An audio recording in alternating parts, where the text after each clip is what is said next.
the idea is when you see something, you're able to make the decision that is best and puts you in the best position to succeed. And that's all flexible dieting is. It's a mindset of, I understand the nutritional principles that matter. Thus, I can build a nutritional program or a game plan that is perfect around my life, but I can also simultaneously change it at any moment in order to put me on the best track. I see my victory so clear. I see my victory so clear. And today, we break through. And today, we break through. And today, we break through. And today. Putting the health back into healthcare is not an activity. It's a lifestyle. It's a way of living that instills a sense of authenticity to lead by example by the way we choose to live our own life. When it comes to nutrition, the flexible dieting lifestyle has been a way to stick to your goals consistently without deprivation, fad diets, or having to rely on supplements or medications. Just enjoy your food and eat it too. That's why I am so excited to bring today's guest to the podcast, the founder of the flexible dieting lifestyle and fellow macro magician, Zach Rocheleau.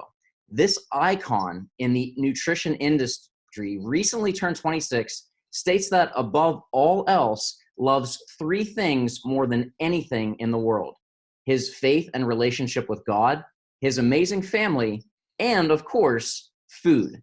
I resonate with him on such a big level, and not to mention, we also drive the same vehicle. So for that reason, I had to bring this bro up onto the podcast. So Zach, welcome to the Fit Pharmacist Healthcare Podcast. Thank you, Adam. I appreciate you having me on. You nailed that intro. You nailed the last name. You nailed the whole thing. So we're off to a good start. Oh, I love it, man. Thank you so much for taking the time to be on. Myself, I have been a huge follower and fan of yours for many years. And I know a lot of my clients and my followers in the healthcare space just absolutely love what you do and just making life simple so that you can enjoy it. And people say you can't have your cake and eat it too. But Zach the Magician says, oh, yes, you can. So it's really an honor to have you on board, man. Of course. I appreciate you having me on. I'm excited for the interview. Hopefully I can provide a ton of value. Oh, I know you will, without a doubt, man. So guys, if you don't know or follow Zach online, first, where have you been? But he is at the Flexible Dieting Lifestyle, and he has extensive experience in nutrition. His journey, his story is really phenomenal. Not only is he well-versed in the nutrition space, but he's just well-versed in health overall. He used to own a gym, and it was in that space that he had this transition. So Zach, I want to invite you to share your story with how the flexible dieting lifestyle came to be. And for those who are looking to get healthier and may not be familiar with or have heard of the flexible dieting lifestyle, can you just introduce and run us through your journey and what that whole movement means to you? Yeah. So this is one hell of a journey. So I was in college, 20 years old. Just to set the precedent, I'm a 5'8" white dude. Yeah, I know. I played college basketball, played Division II, paid for my college education. And during my sophomore year of college, and if you guys understand anatomy, I tore my iliopsoas tendon, which is like ripping a filet mignon steak. It's very rare. It was an awful traumatic injury. It left me in a wheelchair for over a month, didn't run for over a year, and my basketball career was over. And so up until that point, I was known as, it was a cool thing because I was an outlier. It was Zach, the 5'8" white kid that played basketball. And so like that had become part of like who I was. And that was super cool to me because whenever I walked in anywhere, there was automatically a chip on my shoulder. I was unique. I was different. And it was cool. So just like that, it was done. It was over. And I was like, man, what do I do? And I had a priest mentor at the time who had a very important conversation with me. He saw the value and the talent that I had, and he challenged me. He's like, Zach, you need to see, how is this happening for you, not to you? Love that. And it was amazing. I read a book right afterwards called Start With Why by Simon Sinek, and that book changed my life, and I recommend it for everybody listening and anybody that I know to read it. And what it did, it made my life very crystal clear. It was, okay, how did this traumatic experience send me in the direction necessary for me to achieve my why in life and give me purpose? And I was like, okay, that makes it very simple. It's like, okay, how would this injury lead towards that? Okay, first and foremost, I need to recover from this. I need to go through a rehabilitation process. And what am I going to do? I'm going to rehab from this. And what can I learn from this? How to rehab and help other people prevent this from happening to them. And whenever I dove into it more and more, I realized how important injury prevention is in performance with your nutrition, your sleep, your mobility, understanding your anatomy and physiology, strength training, everything, quality of movement. It was just, it's this circle of all these different things that flow one into the other that put you in the best position to succeed. And that was a huge thing for me. And so as I dove more into that, I had mentors. I was an economics major. I didn't change my major. At the school I went to was a school that was known for its economics program. And I was already so deep in my major, and they didn't really have anything that was like exercise science or nutrition. So what I did was I became hyper focused. I didn't start partying. I stopped partying. On my Friday, Saturday nights, I would be reading my nutrition textbooks, my anatomy, physiology textbooks. I was doing all these things on the side in order to prepare myself and fulfill that why. And then fast forward to my senior year, I was the head strength and conditioning coach for 3 teams at the university. I was a head assistant coach. And I had started my first training business, and I was training faculty and staff and local athletes in my area. And I built up to a clientele of about 60 as a senior in college. And so I had a decision to make as I was graduating college was, okay, do you take the path of your degree? Do you go to Wall Street? Do you become an apprentice to a very successful person on Wall Street and then eventually take their position and then be able to mentor somebody else in 3 to 5 years to do the same thing, take an opening salary of, it's not a salary. It was more of like you perform, but when you're an apprentice to somebody who's very damn good, you're going to make a lot of money because you're learning everything from them. And I had a lot of friends that were making 6 figures right out of school because you can work as much as you want. Yeah. And you reap what you sow. But I saw that lifestyle tearing them apart. People that had never used drugs before, abusing upper drugs like cocaine and Adderall and things like that in order to help them perform more and make more money. And I saw them spending disproportionate amounts of money on trying to be happy. And so the extra money that they were making was actually spent towards actually making them happy. Wow. And it was this wild. It was, and I had to ask myself, do I really want to go down that route when addiction is a very serious thing in my family? It runs rampant in my genes and my my genetics. And I was like, no, I don't want to do that. And so I didn't use my major. I decided to graduate from school and go home and start my training business out of the backyard of my parents' house. And after I graduated college, I had a little road trip driving back home where I was stopping at all these places to pick up equipment I had purchased off Craigslist. And there was like 7 stops on the way home. And by the time I got home, it was 2 days long. I had all the equipment. I started putting it all together, and I started training people out of the backyard of my parents' house. It was mostly athletes. A house mom wasn't going to like train out of the backyard of my parents' house. So what I did was I built up my clientele, and then within 2 months, I had worked out a deal with the city to become the head trainer at their facility, and I would give them a percentage of sales. And that was great because I had no overhead. I paid only when I was training clients, and it allowed me to build up my clientele at a pace that was sustainable. And then eventually, so I was 22 at the time. Eventually, by the time I had just turned 24, we were in the process of building my own facility. And that was about a 5,500 square foot facility, brand new, beautiful facility. And that's when I truly realized what it was like to be a business owner. And that was a reality check. that like every month you have that rent coming in, you have to meet. And when you have like a bunch of trainers, you have to understand that you need to be training a certain amount of hours per month in order to break even, and all these little costs that come up here and there. And I was just like, man, like I'm no longer a trainer anymore. Like this isn't that much fun. And then I realized, whoa, I'm training. We didn't have a problem with getting clients. We had no problem. That was not an issue. The issue was I just wasn't happy. I was training clients. Yeah, every Monday through Saturday was 8 client hours pretty much every single day, sometimes more.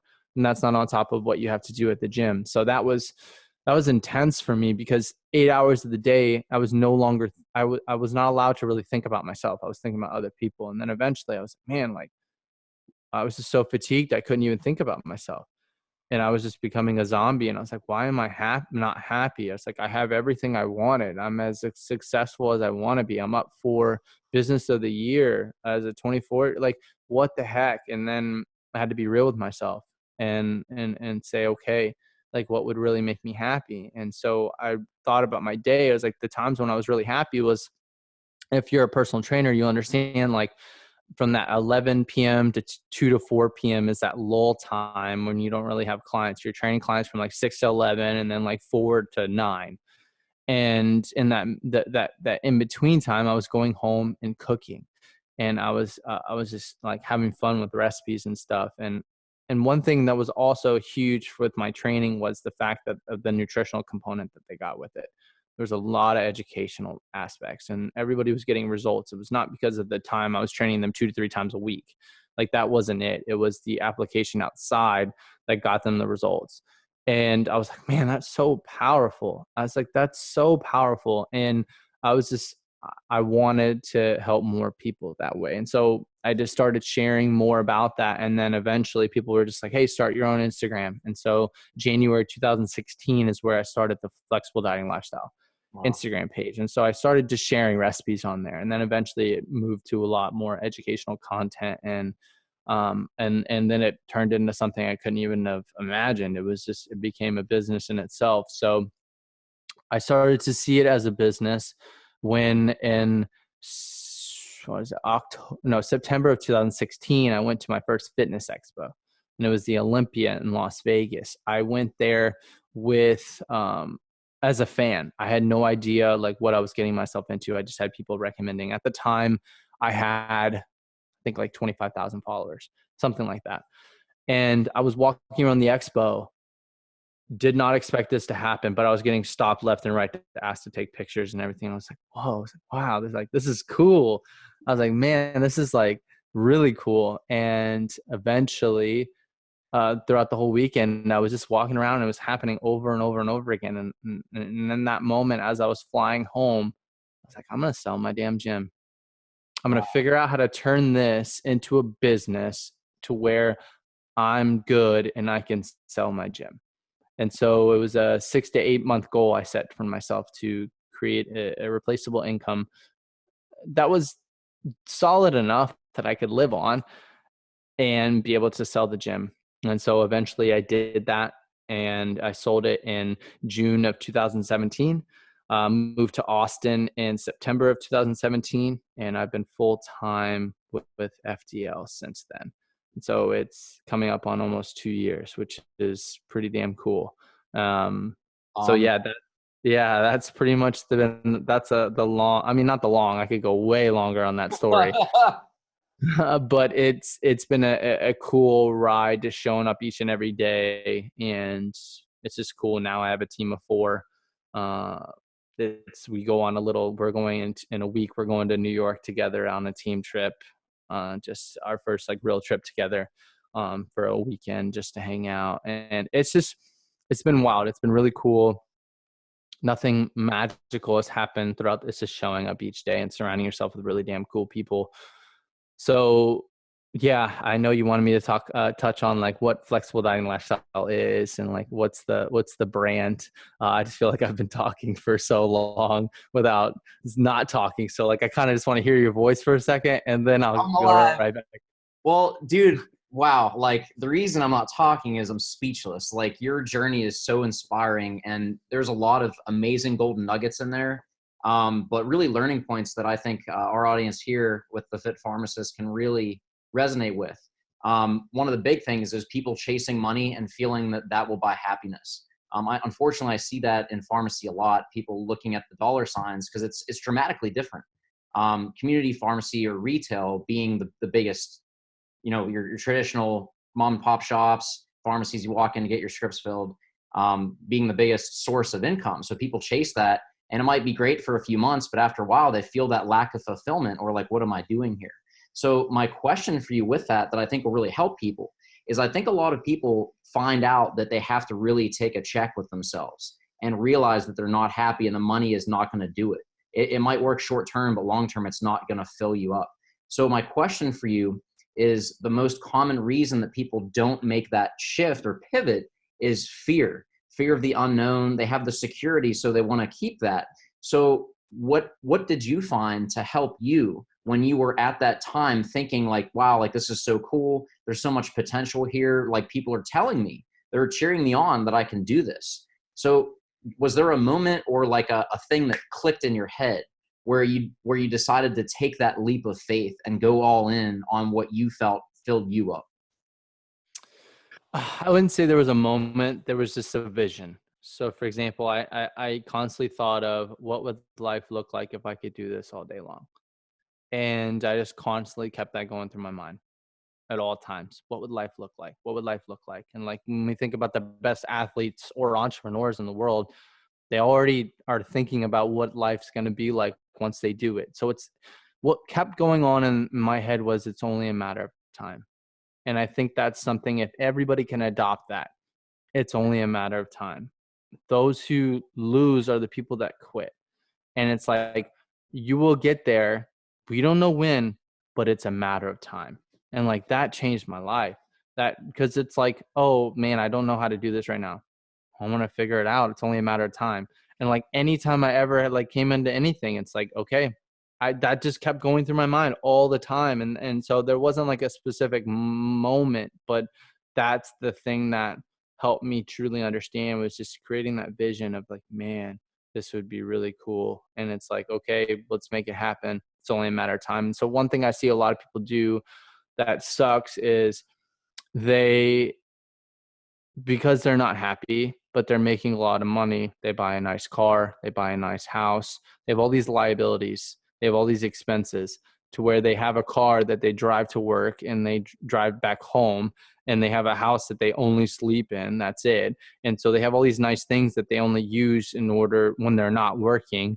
And thus they have to pay for it every month. Thus they have to keep that job in order to pay for that. And Yeah. so my thing is like, man, like cut your liabilities, live like very humbly, like obviously don't deprive yourself, but like don't buy expensive stuff. Like understand, like think of yourself, what makes me truly happy? What are the things in my life that really, really light me up? Okay, cool. Like maybe that is going to get your Starbucks every day. Cool. I'm perfectly fine. But look at all the other things that you're spending money on in your life. There's only a core few things that really, really, truly matter to you that you want to spend money on. But we tend to, I see this with nutrition as well. Like people will eat, let's just use an example, they'll eat brown rice when they don't even really care about it, but they really like macaroni and pasta. And I'm like, man, like eat your pasta, that's your carbohydrate source, but like cut back on the brown. You don't even care about brown rice, why are you eating it? Like, and then you can literally make that small tweak and then replace that brown rice with a little bit more vegetables or something else that's a little bit lower carbohydrate. Then you're in a good, like you've made a small tweak that can make a huge difference. And I see people eating foods that take up a big chunk of their calories and their macronutrient totals for the day that they don't even really care about, and they are depriving themselves of things that they truly do care about. And then this small tweak creates sustainability over time. And so people ask me, okay, what's the flexible dieting lifestyle? It's that awareness. It's nutritional awareness of the principles that matter to where you can achieve nutritional freedom. That's it. Because no matter, life is ever evolving. You're going to have moments where you need to make decisions about nutrition like that. It's the people that don't know how to make that decision because they've been giving a cookie cutter program that whenever things don't go as planned, they have to make an audible. It's like, what are if we think about football, the best quarterbacks, Peyton Manning, Tom Brady, Aaron Rodgers, at the line, they can audible based on what the defense looks like. Oh my gosh, it looks like a blitz you got. I'm sorry, I might be speaking in like way over the top terms, but You're good. the idea is when you see something, you're able to make the decision that is best and puts you in the best position to succeed. And that's all flexible dieting is. It's a mindset of I understand the nutritional principles that matter. Thus, I can build a nutritional program or a game plan that is perfect around my life, but I can also simultaneously change it at any moment in order to put me on the best track. There isn't like a straight line. It's like you're constantly wagging and weaving to get to that end goal, and you're able to make those decisions for yourself. And that's a learning. It's you have to take the time. I tell people it's a 4 to 6 month process in order to have the nutritional awareness to be able to be set for the rest of your life. That's Uh, it. yeah, man, I agree with that. That's what I tell my clients and people looking to get into nutrition. It's the simple principle of what gets measured gets managed. As Peter Mm-hmm. Drucker once said, is just having that awareness. And that takes time. So people say, I don't want to weigh, or I don't want to track, or I don't want to measure the rest of my life.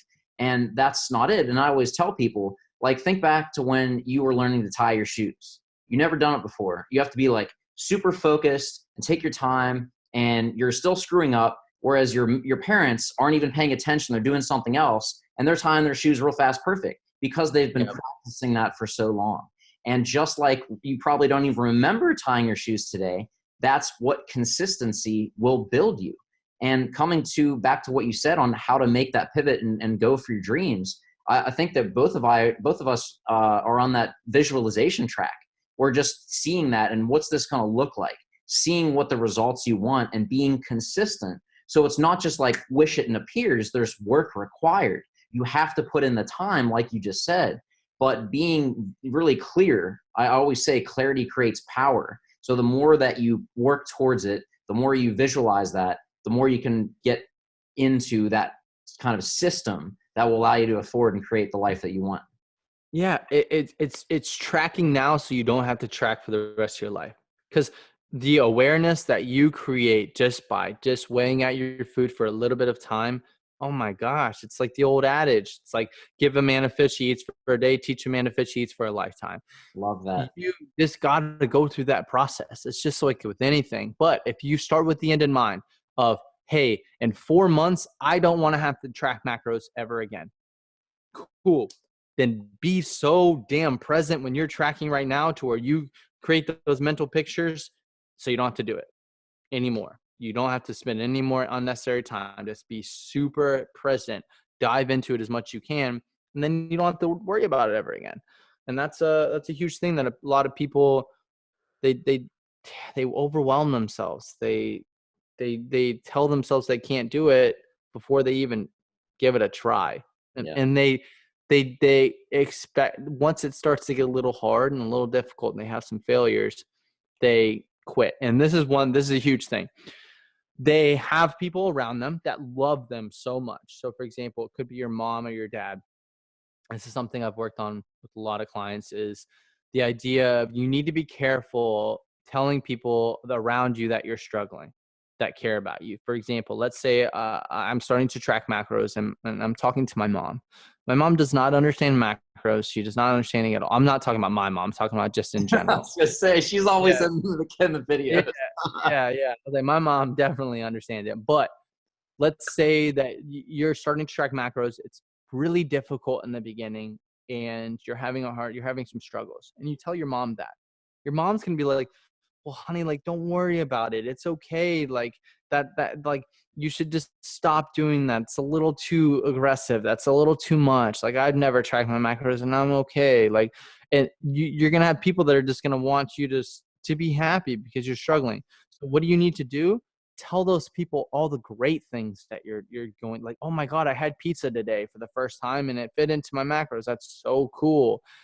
And then over time, it's only a matter of time before it gets easier.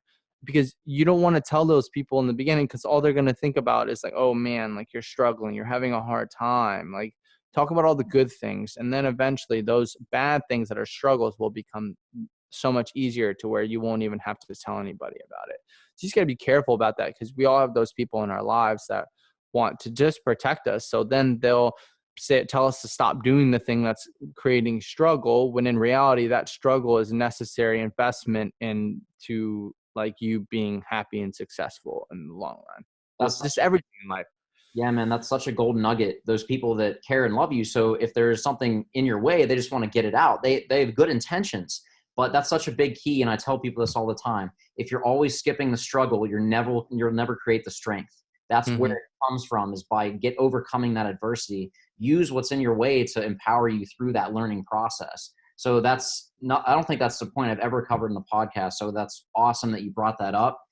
So it's not to hide what you're doing, but I think that's such good advice, and just seeing where they're coming from. They have good intentions, but when you're trying something new, when you're trying to grow, just like working out, bringing back to fitness, like when you work out, you are literally you're making yourself weaker. And that's literally how your body grows. If you do not get weaker, you will not get stronger. That's how the body, like the most amazing thing that God has made that we still can't replicate with all the technology and brilliance we have, we still can't replicate that simple concept. And that concept holds true the test of time, the test of God. So that's just such a huge thing to keep in mind, is yes, there are things to ease that, but you have to go through that process, because by growing through that, that's what is going to happen. Going through that will allow you to grow into it. So I think Yeah. that's brilliant. Without adversity, we don't even know what growth is. Like we have to have these polar opposites in order to create change, because if there's no bad, there's no good, because there's that relationship between the two. Like it's a necessary evil. And that's the hard part. It's like, okay, we don't realize how powerful and great God is if we don't have the bad things in life to help us realize how great he is and what he's given us. Like, that's why there is God and the devil. Like, that's why there is those polar opposites, because they create this balance and this hierarchy that helps us truly understand the trajectory of our lives and how grateful we should be. So powerful. Without the darkness, you wouldn't be able to see the light or even know what Yep. light is. It's that Yep. contrast, this beauty. Yep. I totally agree. And I love what you said. And for those of you listening, if you've been following me on Instagram for any length of time, you see my faith and lessons that I've learned from walking with God embedded in the majority of my posts. And I just talk about it all the time. Like I started this with, I read my daily devotional. It's by my side every single day. It's like, it's a commitment. And that's one reason why I was so excited to have Zach on the podcast as a fellow brother and man of God. I mean, he puts that as a priority. And this is a huge point that I learned in the last year, is that faith is not meant to be a priority.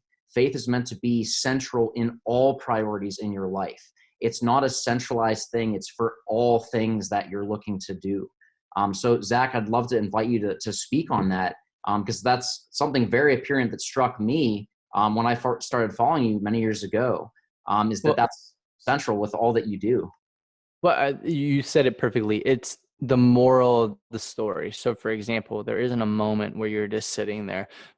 One thing that's changed with my faith is I would batch it. So, for example, I would have a moment where I'd pray, or I'd have a moment where I would vote, like I was going to church, or have all these different things, but it was kind of disappearing throughout my day. It wasn't this overarching thing that would govern all my decisions throughout the day. I would have moments where, okay, is this the right decision or the wrong decision? But I wasn't living like a holy life, if that makes sense. I Absolutely. wasn't being a servant leader. I would have moments where I would remind myself what a servant leader was, but I wasn't like having that overarching, all encompassing 24-hour mindset of, it's not like this all or nothing type thing. It's perspective. And it's something that's evolved with me too, is I see God as like a parent. God knows that we're going to struggle. We're going to have moments where we disobey him. We're going to have we're just going to have a lot of times where our parent is disappointed in us. And that's a necessary thing. He knows that that's going to happen. He's omnipresent. He knows that He knows what we're going to do at all moments. But all he wants is, are you grateful for the opportunity that I've given you? Are you grateful? Do you appreciate me? And that's all. And did you give more than you took? It's that simple. We have all these rules in the Bible. We have all these things that we're supposed to follow.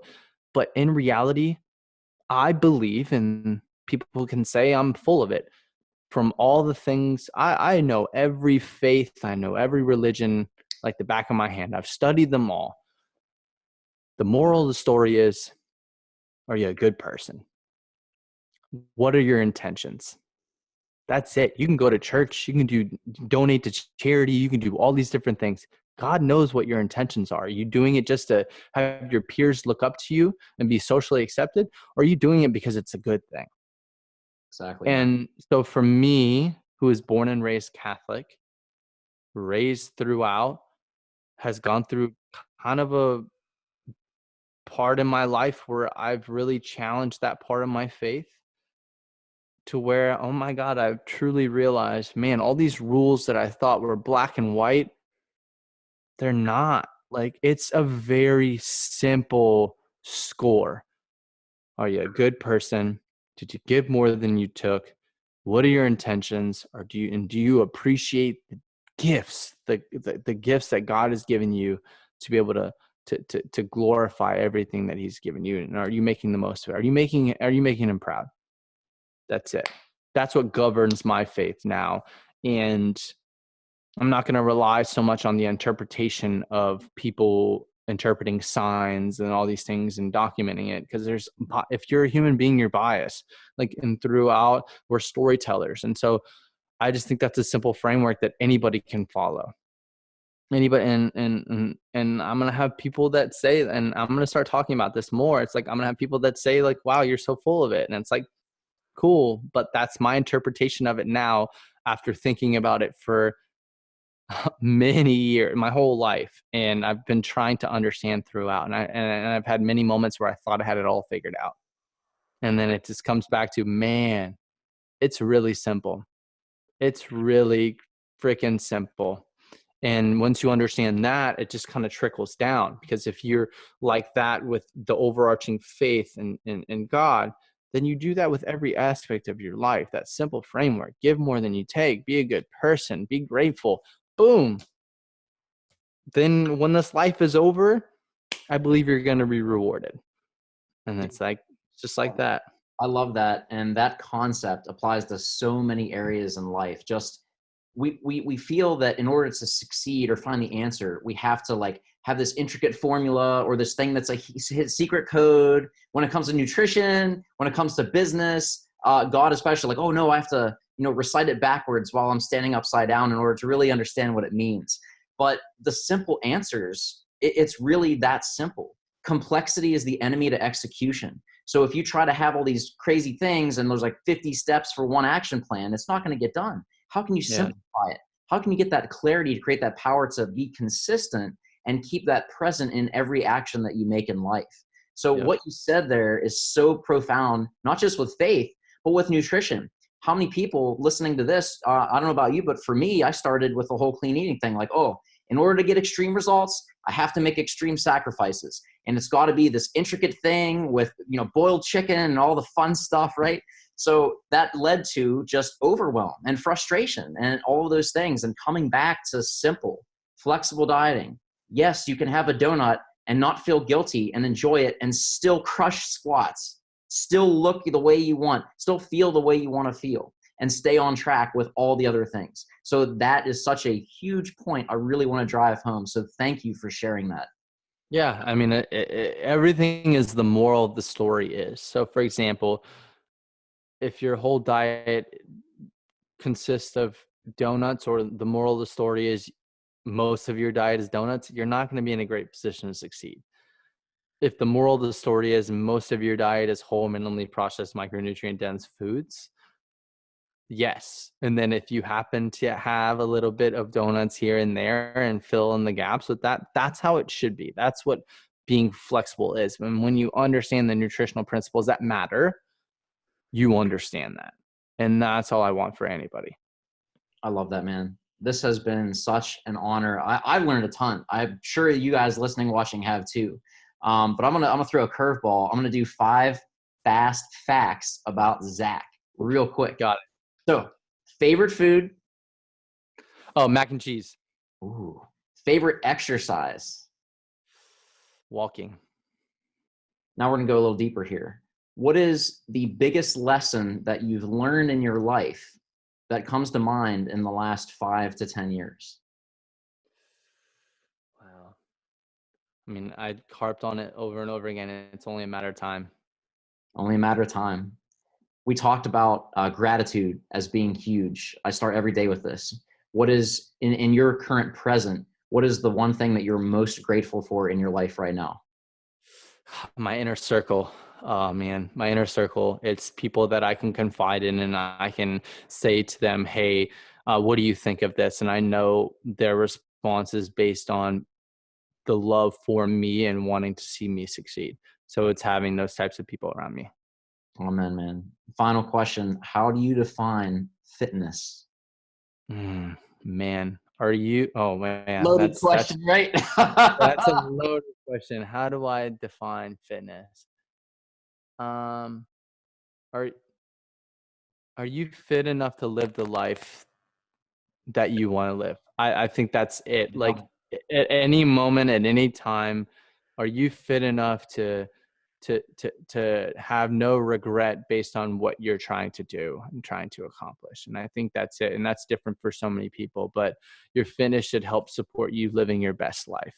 And whatever that looks like, cool, but your fitness should not take away from your ability to be able to do that.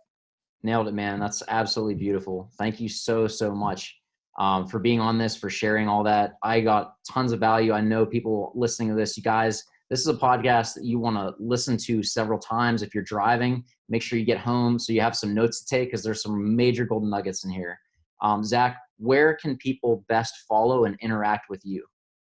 So it's going to be on Instagram, the Flexible Dieting Lifestyle. If you guys are listening to this podcast, take a screenshot, post it up on your Instagram story, tag me, tag Adam, just let us know that you're listening. And or shoot me a DM, let me know that you listen to the podcast. I got a lot of DMs, so if you want me to actually see it, send me a DM and have it subject line podcast. And then have a space, so then I can see that as the subject line. So if you go to your DMs and you look at them, I can see podcasts, and I know I can open that one, because I just got to be careful with how much I get lost in there. I'll never leave anybody on scene. If I open a DM, I will respond to it. Sometimes I get bombarded with a DM and I open it and it's just like 17 paragraphs long, and I'm like, oh my gosh. And so then I'm like Simple. obligated to, I got to respond back. I'm like, oh man. So I drop everything I'm doing to respond to that. So like, if you want me to respond to that, send me one with the podcast and let me know what you thought of the podcast. And another thing is we have a top 50 podcast in the world, the Flexible Dieting Lifestyle podcast. So make sure you search that on iTunes. Give a few listen. We have it set up like a Netflix show in the sense of season 1 is giving you the tools to help you build the perfect diet for you. Season 2 is how to mold that around your lifestyle. And we're currently in season 2 right now. We're about 33 episodes in total. So we're in season 2, episode 12. So yeah, definitely come over there. Show us some love. And flexibledietinglifestyle.com is our hub. But yeah, thank you, Adam, for having me on. I appreciate you. Well, it's a pleasure, man. And guys, all the links, because there's so much more content Zach puts out. He's got courses, he's got recipe books, he's got YouTube. I mean, and this guy is genuine. He's the real deal. I vouch for him like 1,000 times over. This guy is legit. So all those links will be in the show notes, so you can follow and connect with Zach and all the amazing things that he's bringing to this world. Zach, I want to acknowledge you for all the amazing work that you've done. You are an agent of change. You're a man of God, and I really respect you for all the work that you've been doing and living your life on purpose, for purpose, with happiness, joy, and love. So thank you so much for your time and being a part of this podcast, brother. Absolutely. Thank you, Adam. I appreciate you. All right, guys, this is Dr. Adam Martin with the Fit Pharmacist podcast, signing off with the macro magician, Zach Rocheleau. Go forth, be great, and dispense your full potential.